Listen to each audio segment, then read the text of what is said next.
Example 1b, still determine the sum of the 10 terms of each geometric sequence, but now we're given term 1 and the r value.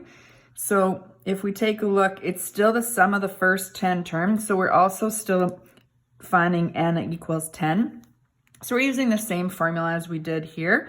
We're just going to do another question here. So we're going to use the sum formula where we've got n is known. So we're going to use that formula. We're finding the sum of the first 10 terms. We plug 5 in for term 1. R is 1/2.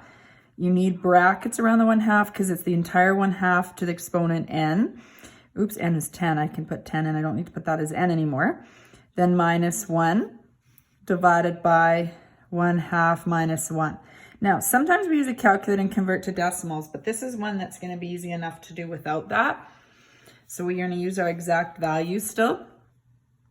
So 5 times, so 1/2 to the exponent 10, 1 to the 10 is 1, 2 to the 10 is 1024, minus 1 over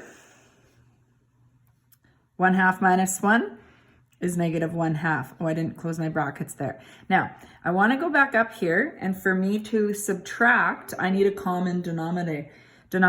So what we're going to do is, instead of me rewriting this out, I'm just going to change this to 1024 over 1024. So this is going to be 5 times, so 1 minus 1024 is negative 1023 over 1024, and this is all divided by negative 1/2. Now, depending on the numbers, oh, sorry, you can't see that. There we go. Depending on the numbers, if 5 was divisible by negative 1/2, which it is, I'm going to actually just work with that part first. So 5 divided by negative 1/2, if I was to visualize that kind of up here, is 5 times negative 2 over 1, which is negative 10.